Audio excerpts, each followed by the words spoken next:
Well, good afternoon, everybody. I am so excited to welcome everybody to today's Activity Strong webinar. My name is Brian Reif, and I'm a member of the Link Senior Marketing team here. And for today's webinar, we will be offering one free NAB, NCAP, NCCDP, NCTRC, and NZSRTD CEU credits. To be eligible for these credits, you have to remain on this webinar for the full hour. And at the end of the webinar, I will be providing you with the required post-webinar CEU survey evaluation link in the webinar chat box, and will also send it by email this afternoon. Please make sure that you do check your spam and junk folder for this link. The survey must be completed by midnight Eastern Standard Time this Thursday. And if you have any questions in regards to the survey, please email webinars@linksenior.com. The CEU certificates will be issued by email before the end of day on Friday. Again, make sure that you check your junk and spam folder for the certificate. And that's it. Over to you. Ryan, thank you so much. Welcome, everyone. If some of you come to our webinars regularly, frequently, you'll probably realize that Brian, who works for NCAP, generously agreed to also help us with our Activity Strong webinars. And just as a heads up, Brian has been a fundamental part of Activity Strong since its beginning. So Brian, thank you so much. And thank you for contextualizing a little bit with the background picture you had on Zoom of Disney. You're welcome. Thanks, Brian. Everyone, I am beyond excited to have David Hopkins, president of Kazoo Leadership, that I'll quote unquote formally introduce in a second. But obviously, we're here for Activity Strong. We're here for an executive edition, and we're all excited to be with you all. So everyone, welcome. It's going to be a great discussion. I'm kind of really excited. Before we get started in today's presentation, just a little bit of background. As some of you know, Activity Strong was started by Link Senior, but we do this in partnership with Activity Connection, NAP, and NCAP. And as you know, the audience gets pretty big. I think we have almost 500 people on the Zoom. One thing about your contribution, just make sure that you, if you want your message to be heard or seen by everyone, make sure you select everyone in the chat of Zoom. And then if you have a specific question for David, our speaker today, use the Q&A, and we'll have time for Q&A for 5-10 minutes at the end. Is that right, David? Yes, sir. All right, cool. So just the background, like Brian said, I'm the CEO and co-founder of Link Senior. We at Link Senior started Activity Strong to recognize and help elevate activities and life enrichment. We do believe it's one of the most essential part of senior living. And we also think that, quote unquote, old people are cool. We're not a fan of segregation. We think that everyone is cool, including our elders. Link Senior, just background, is a resident engagement company. We're based in Washington, D.C. We touch the lives of 50,000 residents, and we're proud of the fact that we are evidence-based. Now, why are we here today? We're here because we love to think of different ways on how we can help elevate senior living. And for me, there's just no better way to look at some of the pros, experts that do that. And, obviously, David is one of them. So David Hopkins is the president of Kazoo Leadership. He has immense understanding and knowledge and experience with the Disney model. But just to preface a little bit some of the presentation, he also knows senior living, right? Because David was an ED. So David, I am so excited to have you with us. Before I let you take on, I have a very special question for the audience. And part of I can't wait. Yeah, let me unshare. And everyone, if you don't mind, open up the chat, and I have a question for us to get going. I would love all of you to just type in the chat, who is your favorite Disney character? So just type it up, and David, I'll let you comment on it and just take it up. Oh my God, look at all those crazy goof. Oh, wait, Little Mermaid, Mickey, Tinkerbell, Simba, for just one. It's a problem, isn't it? Holy mackerel, you guys are on fire. Yeah, Tigger, Cinderella, let me Winnie put the mine. Pooh. David, it's all yours. Thank you so much for being with us. Oh my God, these are awesome. Thanks, Charles. This is great. Guys, you are amazing. Keep going, keep going. How many more? Goofy, Robin Hood. Oh, they have such a great song in Robin Hood. Scuttle, gotta love Scuttle. I love them all. That's a true statement, right? It's hard not to like one of the characters. No villains, I'm noticing. Brian's question was, oh, Doug. Yeah, gotta love Doug. Even the bad one. Oh, Maleficent. There we go. Now we got some villains coming in. Excellent. You can't have the story without the villain, right? Everybody know that the new ship has Captain Hook and Peter Pan on the back of it? Oh, Jack Sparrow, Quasimodo. Yeah, okay, excellent. All right, could go on this all day long, but that's not what you're here for. So we're going to go to share this and have some fun. All righty, we all good to go? Looking at that. Excellent. Well, thank you so much for having me, guys. I am so excited to talk about one of my favorite topics, if Disney ran your senior living experience. Um, so as you see this picture, I'm sure every one of you pulled up today to your community in your pumpkin that was magically transformed by your fairy godmother. You pulled up to your lovely community with the manicured gardens, free of trash, clean sidewalks. Your footman came out who happened to be a mouse about 30 seconds earlier, and then all of a sudden opened up your door to your car, right? You walked in, you were greeted with your favorite cup of coffee or morning drink. I'm a coffee drinker, so that's why I go there. Maybe it's iced tea, especially if you're in the South, or sweet tea. We got to love that too, right?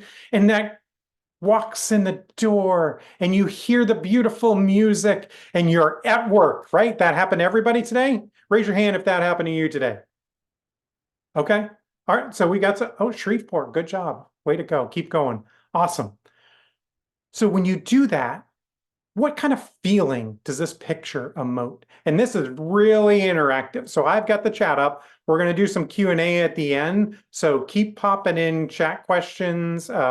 Charles and I will come back and do a little bit more around some Q&As at the end, because I'm sure we have some questions in that perspective. All right, sound good? All right, so what kind of feeling does this give you? Now, it could be good feelings, right? Now, a majority of you are going to have those, and I know I have to break it to you. There are some people out there that don't like Disney. They're very few. There's a minority. I know. Look at all of them go. It's okay. We gotta help those people too. But there's some people that pull up to a community and don't like it. Has that ever happened? Has that ever happened to you where, you know what? I just don't feel like this is a fit for us. But in senior living, what do? We take that round peg and we shove it in the square hole because I know I can do it and I know I can make it work. And for the people that don't like Disney, they don't have to come, right? And that's where we have to get to as a senior living overall globally, right? We're not going to be for everybody. My first job as an ED, I was one of four in a town of about 60,000 people, four different senior living communities. And I have to tell you, I was very naive walking into that. When I got my first job as an executive director, I invited the other three executive directors out for breakfast. And when they all showed up, it was very like I felt like it was Army Navy game, or it was the North against the South. It was very contentious. And I just wanted to break the ice with them and talked about, how can we work together as senior living in this perspective, right? And those pieces are very impactful to come together and work together. Because I will tell you later on down the road, a couple of years later, one of the communities actually had a missing resident. She was out of our their memory care area, and I called the executive director right away, and I said, "What do you need?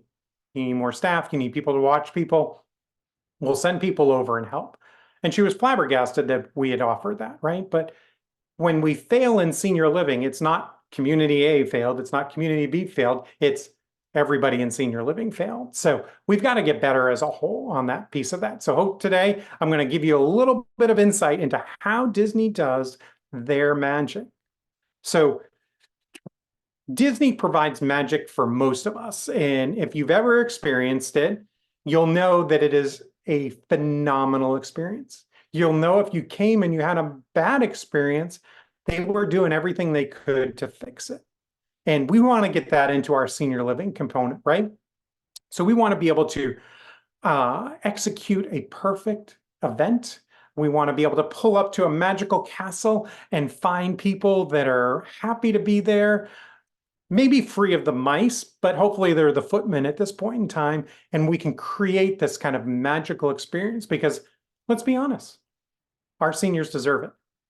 And I've been the benefit of actually getting to create some Disney events. I've been the benefit of receiving some Disney events. And I will tell you, my first receiving of my Disney event was all the way back in 2000. I got married at Disney. My wife and I both worked for Disney at the time, and we decided instead of flying to other locations where we were from, that we would get married at the most magical place on earth. It ended up being a Friday, high noon, at the wedding pavilion, and we had a magical experience. Now, any of those people out there who have been married or planned a wedding know the amount of stress that goes through that. I will tell you, we felt none of that. Even when I had a surprise guest fly in, one of my very, very good friends from Vienna, Austria, the night before, and showed up that morning that we were getting married. So obviously I needed something special for him. I turned to my wedding planner and I said, can we get another boutonniere or something? He whispers into his radio. I didn't have to think about it. And then all of a sudden I had another boutonniere for my special guest from Vienna, Austria, who flew in to surprise me. Those kind of little moments are what make a Disney experience magical, and it's what can make our senior living experience magical. What you'll see here is our Main Street. Main Street goes all the way down to Cinderella's castle. A bunch of you had her as your favorite character. But I want to point out a few other things in this picture.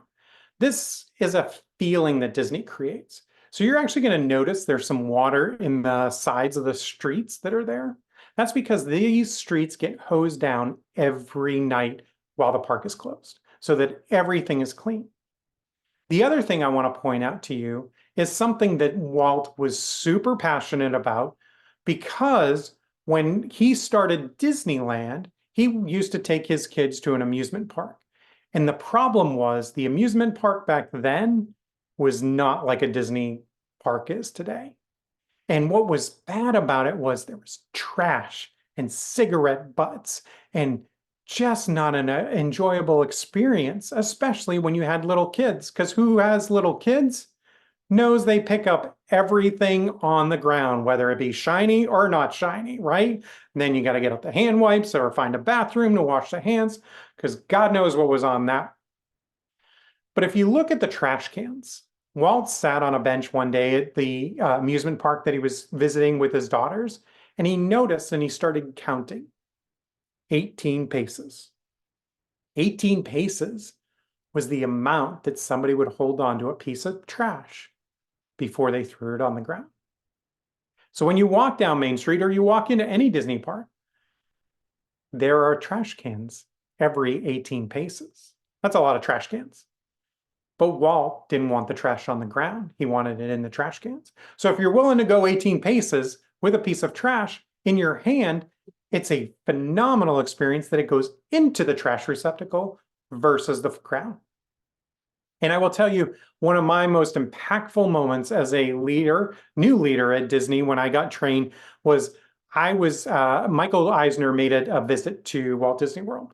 And I will tell you, you thought corporate showing up to your senior living community was bad? Nope. The park was in high efficiency mode to create a fully magical experience. People were ahead of him as he's walking down Main Street. And making sure that he wasn't bothered. Security was around him because Michael Eisner was very popular at that point in time.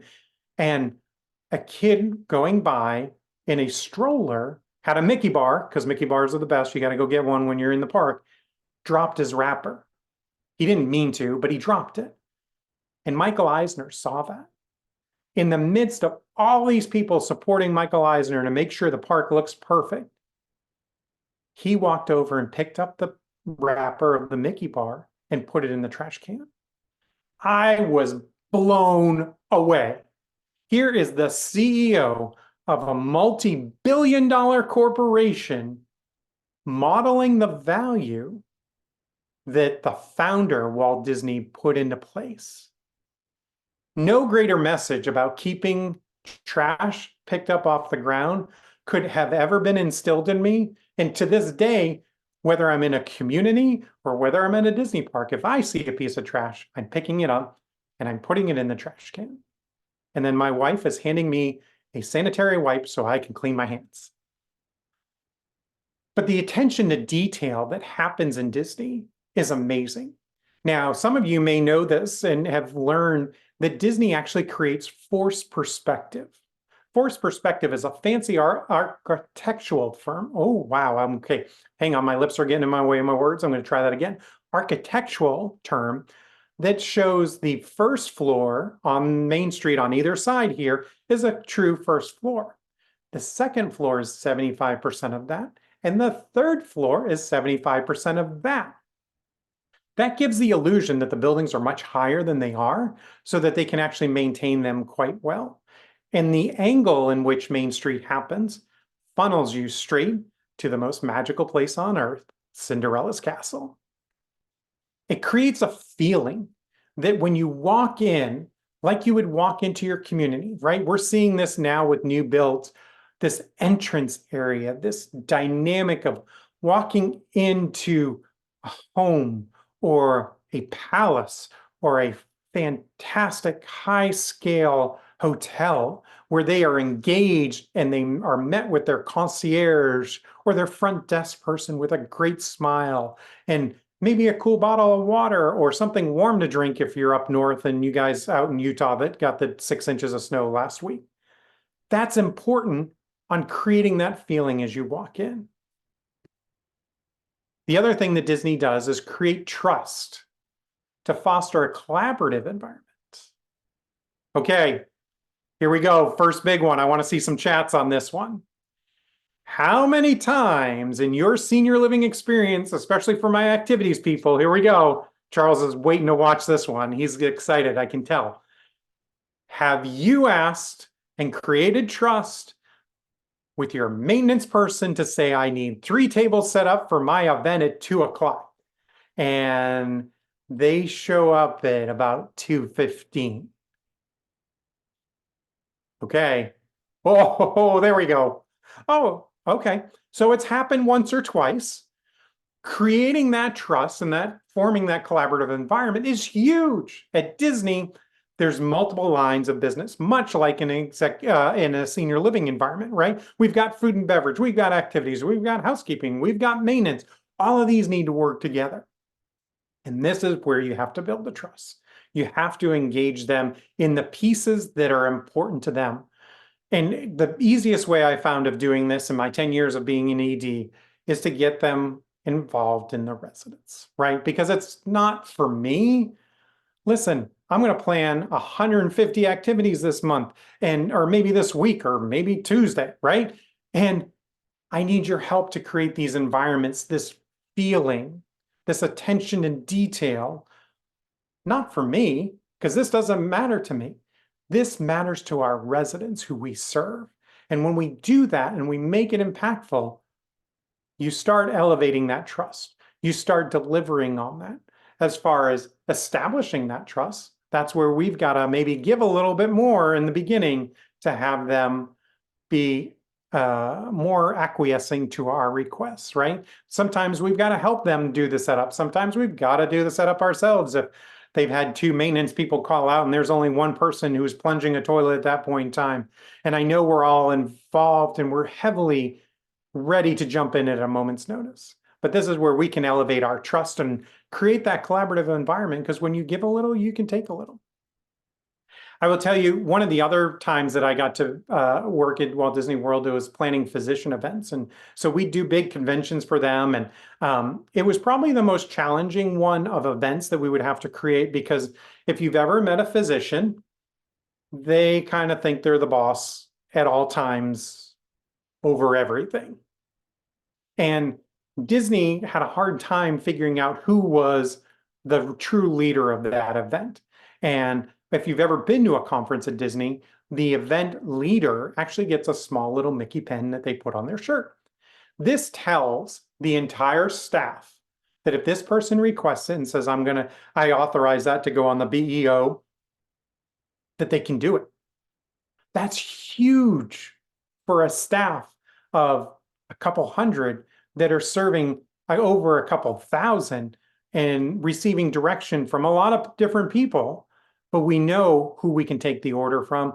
We know who's going to give that authorization. And we know that they're not going to get in trouble for it because they saw the pen. That's the person that's in charge.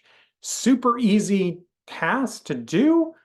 Very hard to implement to get other people to notice it. But once you do, and you train your staff, it made miles of running around looking for the one person a whole lot easier, and decisions being made in a different way. When you tell a story, this is what Disney's really good at, right? They didn't start out with theme parks. They started out with Steamboat Willie, and he added music to it. That was the first time they had ever done that, timing music to film. Instead, it was the silent films. And Walt broke that barrier because he wanted to do something different. We made theme parks because we wanted to do something different. If you've ever been on a Disney cruise, you know, and have been on a former cruise line, you know Disney does a cruise different. Now, there's a lot of cruises that are starting to catch up to them, but Disney did it different first. They didn't want this big, overwhelming, everybody drunk on a boat. They wanted a family environment where they could create shows and create a story and have characters and create their own environment, which is why they started with their own private island, so that they can control the story that was being told on one of the stops.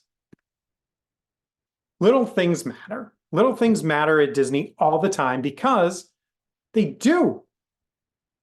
You can get the biggest gift in the world, and sometimes that's really nice, but it's usually the small handwritten note, small gift, or a small thought that somebody remembered off of what you had said 100 times earlier or a while ago that you just made mention. So I'd like to introduce you to Mayor George Weaver and Chief Smokey Miller. These guys are on Main Street, and their whole job is to create little things that matter, little moments of magic. And my family was actually a benefit of one of these, which was amazing. And I have to tell you, having been a cast member, my wife is a cast member, we don't go into a park expecting a lot of things, right? We look for environments and engaging stories, and we want to enjoy and get a little refreshing of the magic. My wife and my kids are actually gluten-free. So when we go to Disney, we love it because they have gluten-free buns, they can get cheeseburgers and French fries, and they eat like normal kids do. Well, when you do that, the process of making that is a little bit longer and it takes some time. And so we were sitting there and we are completely fine with that. We understand that's the way it works. It keeps my kids and my wife safe when they eat, and I'm 100% happy to wait for them to get their food. Chief Smokey Miller wasn't happy about the time we were waiting, and he had circled through the restaurant a couple times as I'm watching him and enjoying his engagements with the different patrons and the guests that were in the restaurant at the time. Then he disappeared, and he came back with the mayor. And he had my kids stand up on their chairs, and they anointed them mayor for the day. They got a small, tiny little sticker to put on their shirt and wear that they were the mayor of Main Street, designated by Mayor George Weaver for the day. And then the most magical thing happened. They gave them this little pass that allowed them to jump the line of any ride one time. This sent my kids over the edge because Splash Mountain was where this was going to get spent. But they just didn't want to wait. So we walked by Splash Mountain and the wait was only 30 minutes. Not good enough. Went back. Splash Mountain's wait was 60 minutes. Still not good enough. We went back later in the day. Splash Mountain was 90-minute wait to get on the ride. My daughter goes, time to cash this bad boy in. And she went right up to the cast member at the front of the line, gave her front of the line pass, and they escorted them all the way up. That little pass cost Disney nothing except a magic moment that this little girl, who was about 6 or 7 at the time, now 15, still talks about. The little things are important. But how do we make that decision, right? Okay, first interactive or second interactive one. Disney has 4 key principles. I think somebody talked about that in the chat. So we're going to talk about that right now. So I want you really quick in front of you to write down, how does this order go? Because the order that you see on your screen is not correct. These 4 things are in a specific order that Disney makes decisions. So I'd love for you to write it down really quick. What goes first, what comes second, what comes third, and what comes fourth.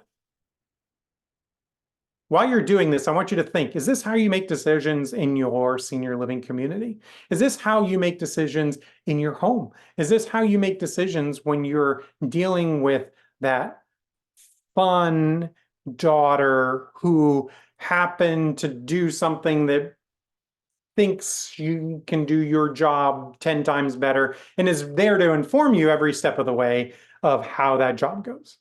All right, we got it? Good?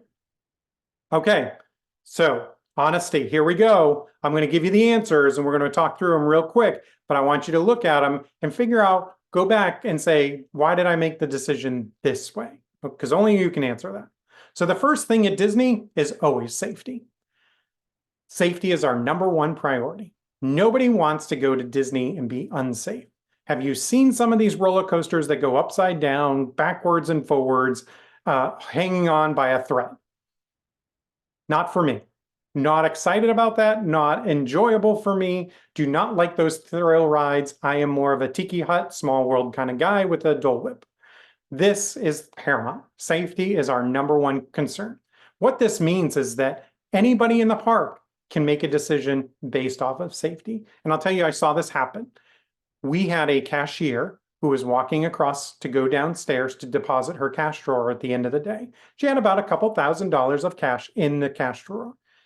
As she was walking by the bridge on the moat to Cinderella's castle, she saw a little boy climbing up on the side.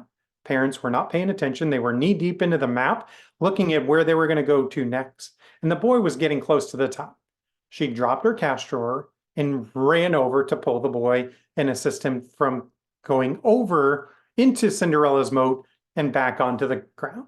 Parents were very thankful. She turned around and she came back. Now, this story has a very happy ending because there were some guests. They stood over the cash drawer and they wouldn't let anybody touch it. Had she come back and the cash drawer was empty, it's okay. There's no penalty for that whatsoever. Yes, Disney would have lost $2,000 out of that cash drawer, but safety is the #1 priority. And when we create these decision-making trees, not pillars, we'll go to that in a second, but trees, this tells everybody on the boat what they need to be able to do. Safety is her first concern. It's not the cash drawer. Once she pulled that boy off, then she can deal with the next situation. Her manager actually gave her what they call a little recognition card. We call them 5-star cards at Disney. And that allowed her to go down and select something for lunch based off of her good deed. This is rewarding the stipulations and the way you make a decision in your community on a regular basis. Next is courtesy. We want you to be nice. Everybody at Disney wants to be nice. We don't want the other people, right? Sometimes you get the other people that come to Disney to really try their courtesy temperament. And sometimes it gets a lot. And that's when you have other leaders that will jump in and help you make decisions at that point in time. But you need to be nice. That's it. Plain and simple. Third thing is the show. We're cast members. We put on a show. When you come into your senior living community, this is your environment. This is your show, not anybody else's. You're not going to go down to the, senior living community B and say, this is my show. That's not your show. That's somebody else's show. Your show is where you work and live. And your show should be the most important thing, whether it's taking our residents out, creating environments, whether it's around exercise, card games, bingo, all the fun stuff that we want our residents to participate in. This is your show. And that has to come above efficiency. Now, I will tell you, most of the times when we talk about this and I talk with groups, efficiency is usually 1, 2, maybe 3, but it's got to be there, right? And we're notorious for that in senior living, right? Cut the expenses, make sure payroll is adequate to your census because we have to be efficient and make our money. Okay, agreed. Making money is a good thing. I like to get paid at the end of the day, and that's a big thing. But when you sacrifice your efficiency over safety, over being nice, or even your show, it does not return on your investment. Disney has proven this time and time again. If Disney was efficient, that would look like a whole different park. If you would stand in line for 90 minutes for Splash Mountain, that's a different experience. When you stand in line for 90 minutes, do you know you're entertained for the entire 90 minutes? There's characters throughout the queue line, there's stories, there's music. It's cool. You're out of the sun. We're engaging you in the story that you're about to be part of before you even get into the story. So how'd you do? Everybody got 100? All my Disney experts out there are like, I know the 4 keys, right? And Disney themes this, right? It's very important. These are in the backstage areas, in the parks, in the hotels, in the restaurants. These are driven in from day one when we start as a cast member in traditions that you need to understand these. These are very important to us. These are how you're going to be evaluated. When you get your personal review, this is what shows on there. Were you safe? Did you create a safe environment? If you worked in an office, did you have that space heater that you really weren't supposed to have underneath your desk with your 3 blankets that might have caught fire? These are things that you get evaluated on because who is it for? It's for everyone. All the way up from Michael Eisner, all the way down to the frontline cast members. Even now with Bob Iger, they are using these keys to make decisions. Michael used this decision in his trash pickup for me when he knew that safety was an issue. Safety of a wrapper that somebody could have slipped on, tripped over, created a gum up in the trolley that the horse pulled. All of those things could have potentially been something more catastrophic. But by simply picking up that trash, he created a safer environment. And they're used as a stair step so that anybody can do this. It doesn't matter what your title is, whether you're the least amount worked in the entire park, everybody knows safety, courtesy, show, and efficiency. You know, there's another fun customer service one out there, and they use pillars. I love the pillars because I love to ask the question. If I have to decide between these 2 pillars, which one comes first?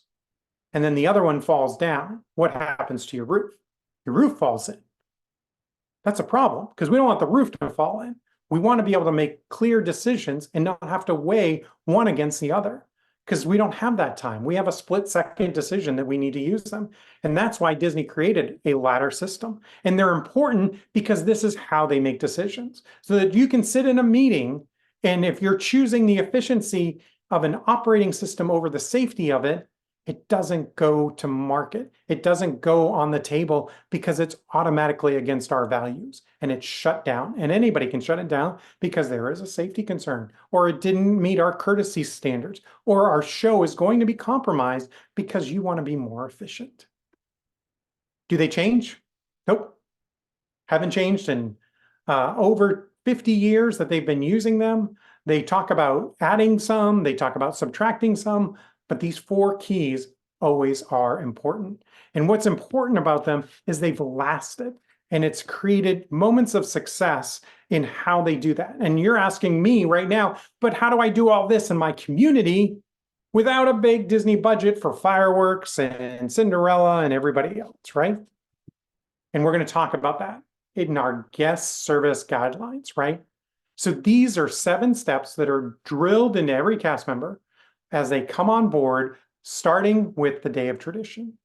And in traditions, that's our onboarding process. So full day, cast members get to go through a park, they get to go have lunch, they're engaged with different locations, they'll go on a ride, they'll see and hear the magic of the Disney story.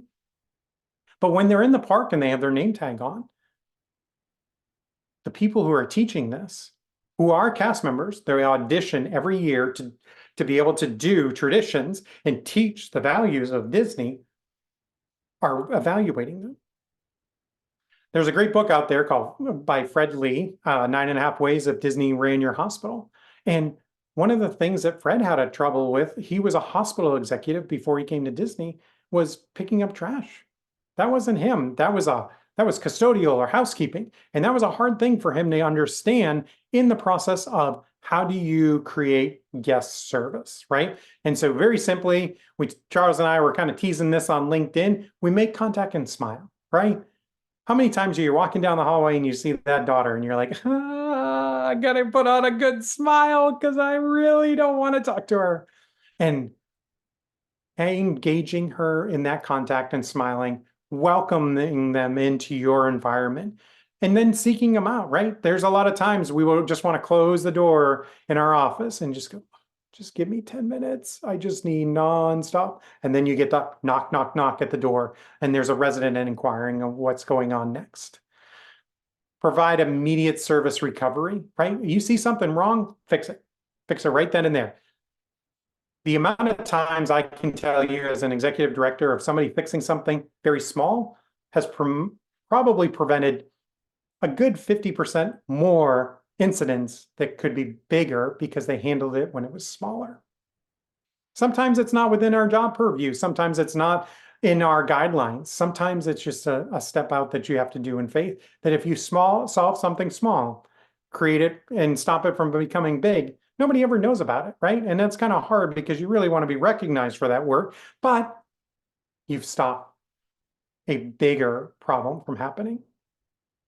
Preserve or display the body language at all times, right? How many times do you see our staff walking around with their phones in their face and or their earbuds in, or those things, right? Those are what show, especially to our seniors, that they're not engaged with us. They're engaged in anything else.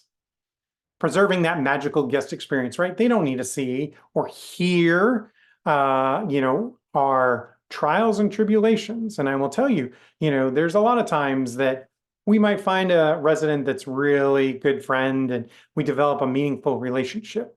Does that mean we should unload all our baggage? And did you know what the maintenance guy did? And did you know that the cook yesterday called off for the 3rd time because he had too much sauce while he was drinking last night? Because I saw it on Facebook. That's not for them. We don't need to share that kind of experience. We need to share a magical experience for their guests and our residents to be part of. And we need to thank them. You realize they're paying every day, monthly basis, thousands of dollars to be there. They're choosing to take their money and be there. At Disney, you pay a lot of money and they thank you to be there. That's so important. We forget about that thank you. We talked about that handwritten thank you note earlier, and those are the pieces that happen that are small and magical. Pins, giving somebody a little pin from Disney on pin trading, launched a almost $150 million a year business just off of pins that created interactions from people. They stole that from the Olympics in Atlanta because they did some pin trading and they saw, oh my God, this is amazing. We should do that here because it creates time for us to create guest contact. And when that's going on, you're creating more magical moments. You're creating more and more environment that is happy to be there, that people are like, oh my God, you got to come to my senior living community. One of these stories, I want to share this real quick, is When I was an executive director, I had this couple in there, and this lady, we'll call her Pat, was amazing. And I really liked Pat. And Pat had some struggles in her life, and she was kind of near the end, and hospice was brought in. And I had talked to Pat and her husband for a number of years before she passed, and she asked me to do her funeral. And, for me, I was a little nervous about that. Never done a funeral before. And so we did, and I planned it. And one of the things that I learned about Pat was that she used to live in Chicago, and she was a secretary, but she was a temp secretary. So she'd hop all around. And she had a temp assignment in 1986 with the Chicago Bears, the football team. And she told me about this, and it was very engaging. And I was like, that's so cool. I said, did you get to see people? She's like, oh, yeah. Jim McMahon would walk through. That's when Refrigerator Perry was playing. She's like, they were very nice when they'd come in the door. I was like, that's so cool, Pat. When she passed away, I picked up the phone and I called the Chicago Bears. And I talked to this lady in their front office, and I got stonewalled. I mean, Iron Curtain was dropped on me. And this lady was, what do you want? And I said, well, my president passed away, and I was just hoping like maybe you could send me a card so that I could give it to the family. She has 4 kids, her husband, they're all mourning her passing, and she was a big part of their lives. And she told me that she worked. Well, I'll have to verify that. And I was like, all right, well, thanks so much. And she's like, I'll get back to you. And I, much like you, probably thought that I was never going to hear from her again. 3 days later, she calls me, Mr. Hopkins. I was like, oh, I know that voice. Hang on. She's like, I did some research, and Pat worked in my job. She goes, you give me her address down there, and I'm going to send this to you. Don't you worry, I'm going to send you a nice card. So the following week, we're getting closer. Kids are flying in for the memorial service, and I get this gigantic package. I mean, picture frame package.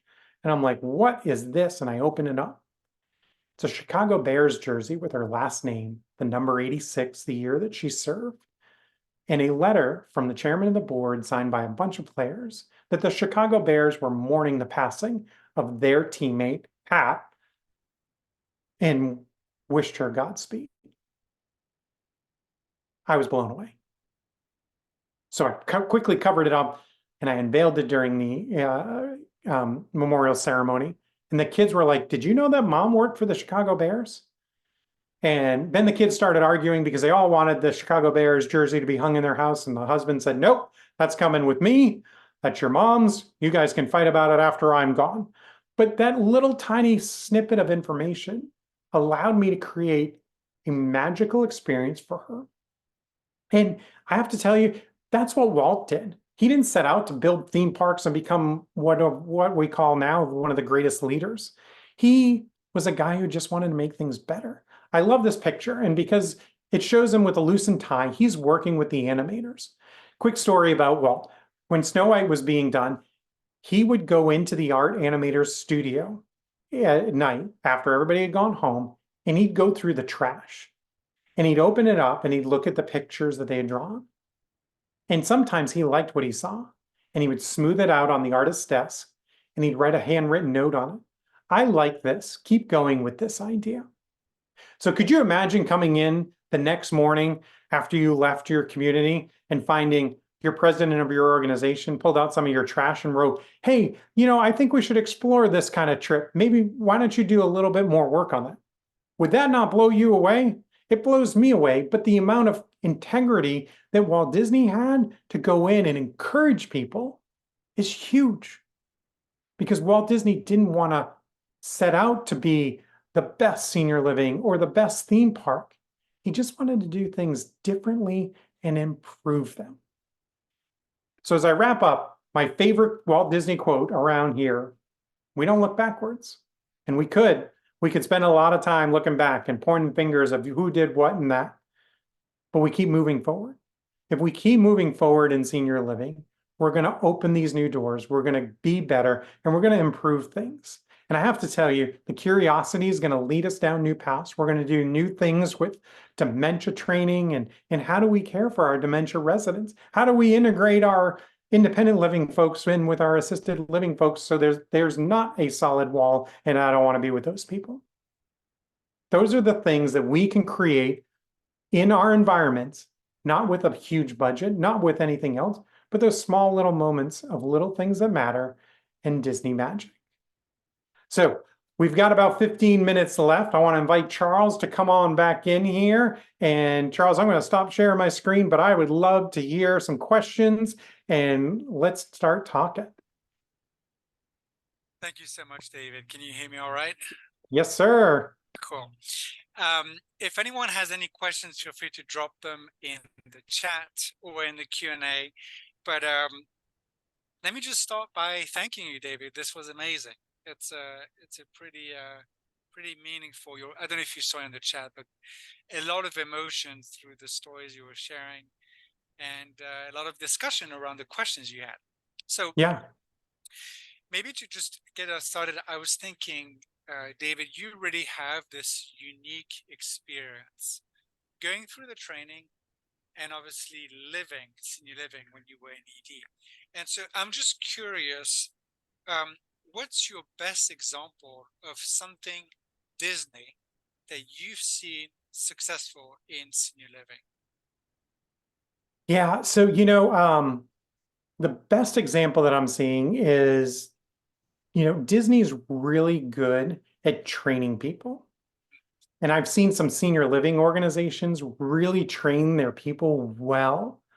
I will tell you, when I first got selected to be a manager, I had to go through an audition process. I went through interviews. I had to be reviewed by my current leader, former leaders. Like, it was a process for me to even get to the title of a manager. And it wasn't just that I got the title, it was that then they sent me for 6 months of training. I had one full day of classroom that was taught by Disney mentors. I had a Disney mentor assigned to me. I had specific shifts and parks that I had to do, and how I could engage with the cast members as well as the guests taught me everything before I did that. And we've done that in senior living. Now, we haven't done that well in senior living as well, right? Because we're all fans of the modular training. Here, sign in and do your 69 hours of computer, blah, blah, blah, blah, blah, blah. And we've got some regurgitated video that everybody's seen 1,000 times because, if you worked in more than 2 locations, most likely you've seen that kind of training. This is how we can do better in senior living, but I've seen some people start doing that now where they're engaging, they're onboarding. This is our community. Yes, our parent organization has this kind of hierarchy, but this is our story. This is our magic and what happens in here. And the same thing happens at Disney, right? Magic Kingdom orientation and training is significantly different than Animal Kingdom. Magic Kingdom doesn't have animals. Animal Kingdom does. Kind of got to get those pieces together. And when we do that in senior living, I've seen some organizations really do a great job around training and getting their people ready on board. So it's what I'm hearing from you is really training, of course, but it's a training on this super unique and strong culture. Absolutely. Yeah. And I guess just kind of the other side of the coin is, what do you think is senior living lacking the most when you think about this amazing thing that Disney does? Yeah, so I will tell you, we don't do a good job of telling our story, right? I've been part of senior living organizations that like, oh, you need to send me 3 pictures every week so that I can post these on social media. But don't have an old person, don't have somebody in a wheelchair, don't have somebody on oxygen. It's like, do you even know who we serve? Because like, I got to go outside for that then, because that's 90% of my residents. And I think we have an identity crisis that we want to talk about senior living, but we don't want to show true senior living, because the way we're going to get the marketing people to come in is, I don't want to see people in wheelchairs because I'm one of those people, right? And we've got to get past that stereotype because we're there and it can be fun. Wheelchair races are a fun thing. You can have those in a safe environment, but make it fun and engaging. You don't have to make it over the top where it's just not your story. And most people, I've worked in 4 different communities, from a high-end, super swanky one to Medicaid communities, and we all have a different story. It's not a bad story, it's your story. And how you share your story is what's going to draw the people that work in that story to you. Yeah. I want to get back to what you just alluded to, which is this real versus the stock picture, and so. But before we get into that, I just want to kind of wrap another question that people had around the training and the strategy, which is how do you get the whole staff? How, you talked about that a little bit when you said, when you pointed out about the differences between the collaboration between different departments, like Yeah. in senior living, what success or what advice would you have to make sure that everyone's on board? Awesome question. Okay, you ready? I'm going to give you a secret answer. Yes. Have you watched Simon Sinek's TED Talk, Why? Yes.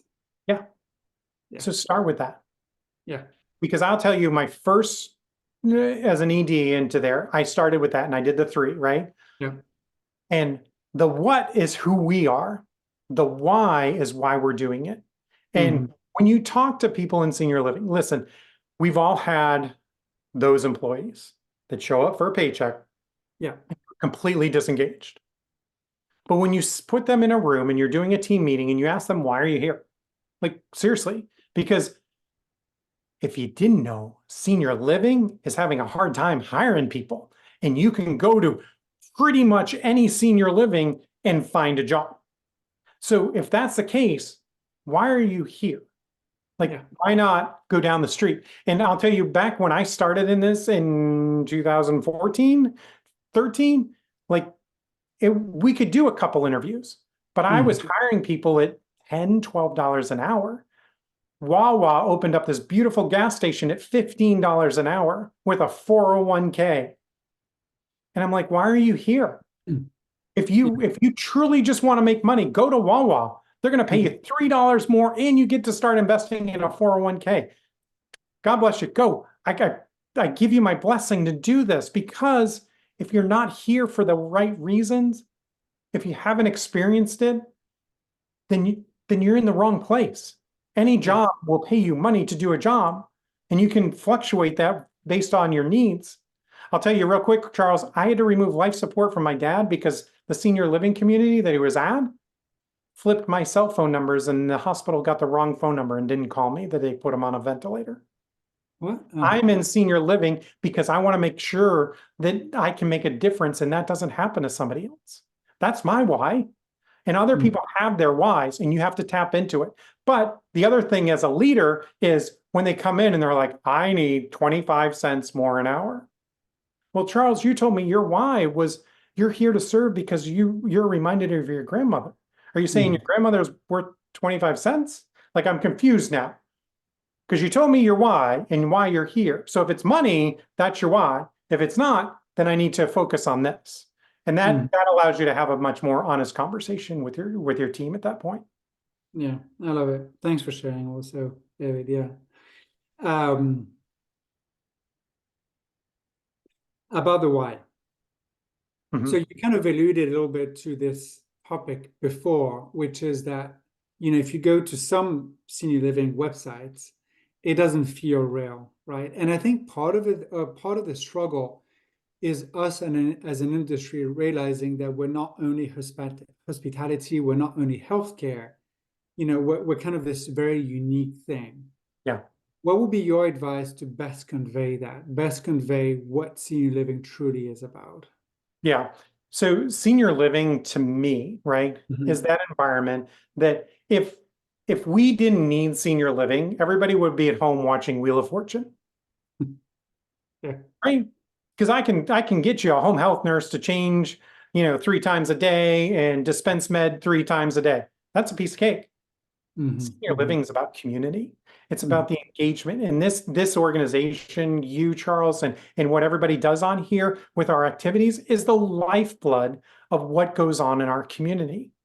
Yeah. Nobody walks through and goes, this place is dead. Oh, that's because, Megan's off today, right? Oh, Megan's the lively one who keeps all the activities going. And in some smaller communities, we see that when you walk in, right? They're like, oh, don't schedule tours on these 2 days because so-and-so's off. We want them on these days because she's here and everything's vibrant and everybody's excited to be here. And we're, oh my God, it's a party. but that's where we are different. And we've shied away from death, quite honestly, right? Listen, let's all agree that we know where the end of this is in senior living and stop trying to hide behind it. We've made it such a taboo topic, and we've created such this it's okay to live forever mentality. No, let's live well now, because that's what's important for our residents. They understand that, and they understand that, you know, people are going to pass away, and this is in it's our part of our story in our community that we can identify with, that we can create that environment and that family for people to be a part of. Yeah. You know, it's funny because just this morning, David, I was talking with a dear friend of mine who we were talking about senior living and assisted living, and he made this comment about the fact that the quote unquote secret is of assisted living is that people go there because they don't have the choice. And I think that for some it's true. But when I think about activities and when I think about life enrichment, it is the true future of senior living. You know, wouldn't we be in a better position if people ran to our communities because of the programming, because of the specialization, because of what you just talked about, which is living well? Yeah. 100%. A huge fan of your response, huge fan of that idea. I know we're kind of running out of time. It feels like you and I could talk all afternoon. I guess a couple questions, which is that, well, maybe one question. I'm a personally like passionate about dementia care. Could you just share what you feel about dementia care and how Disney or your teaching today would have the biggest impact in dementia care? Yeah, so dementia care has got a spot in my heart that's so amazing, because that was my first foray into senior living. I was 7 years old and my maternal grandmother was diagnosed with dementia. One of my aunts ended up moving in with her and taking care of her, but she was washed and bathed and clean every day. She was a bright spot in my life where I would sit and hold her hand. I liked it because she scratched my back at 7 years old. That's an amazing thing. But she would just keep going. And the love that I feel for the dementia piece of that is amazing, because, you know, I got my certified dementia practitioner because I want to understand we treat them like such a subset. And the only thing that should be different in dementia versus assisted living is that the door locks. That's it. But we treat it like, oh, it's like you're a newborn parent and you came home and you're putting those plastic plugs in the electrical outlets, but your child is 4 days old. We go over the top to this point that we do everything for them instead of engaging them where they're at. Create efficiency versus safety and courtesy and show.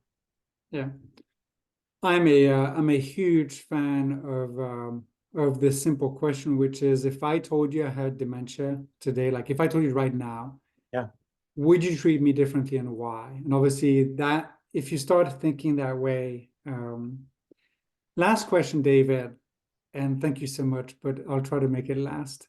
One piece of advice for our audience today. You can do it. You can do it. There's nobody standing in your way. Listen, I have been an executive director. I've been yelled at. I've been screamed at. I've been threatened with being fired because our census isn't right. None of it matters. Residents matter. You are in the most impactful place that you can impact people during sunset years of their lives and give them enjoyment and fulfillment. And when they smile and they give you a hug and pull you down to a wheelchair and tell you that they love you, you can do it. It's not hard. You don't need a big budget. There's plenty of resources out there. There's plenty of, just ask. Be that person that asks 1,000 questions. Hey, high school, come perform for me. Hey, art club, can you come paint our walls? Because we want to do something different. You know what? When the regional walks through and goes, I don't like that. Okay, great. We'll repaint it. Hey, art club, do you want to come back and repaint again? Do something completely different. It doesn't matter. Just make them smile. Engage them in their life, and you'll be rewarded. Love it. Thank you so much, David. I enjoyed every minute and second of this Disney-like experience with you. It's been awesome. Thank you. I appreciate it. So, Charles, real quick, who's your favorite character? I love Goofy. I have a passion for Goofy. Thank you I'll very much. tell you, my first job, I was really, really good friends with Goofy for 3 years. Love it.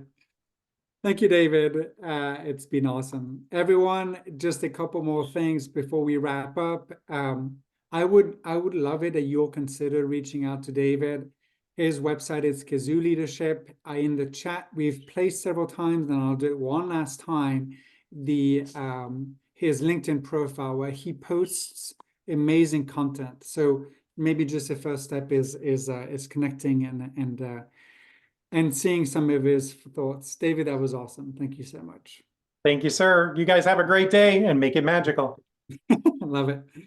Everyone, just a couple more announcements for upcoming events. If you are one of our dear and beloved clients, we're very excited to have the third version of what we call our All-In Summit, which is exclusive to our clients. So if you have any questions about it, please check with your resident engagement specialist or anyone on our team, and that will be May 21st. So that's exclusive and special for our clients. Another big announcements we are very excited to host a webinar with Timothy Anderson, who heads the TMWC Education Services. And on June 4th, he's going to be talking about LGBT older adults, concerns and strategies for care and programming, which is really an essential part of activities and life enrichment. And last, but certainly not least, very, very excited to share with you all officially the topic of our 5th annual Activity Strong webinar. And it is going to be called Dementia Disco, where we are going to be celebrating the fact that life goes beyond dementia, that we can live with dementia. And this is, as some of you might know, our largest event of the year. Again, June 25th. We just released the agenda today. It is online. You can go and check it out. We're still working on some of the kinks, but 95% of that is there. So please consider joining us. Brian, shout out to you again for being with us and helping us with this webinar. Thank you so much. And David, again, thank you for making it Disney magic. Everyone have a great end of morning, afternoon, day, and thank you all for the amazing work that you do. Take care.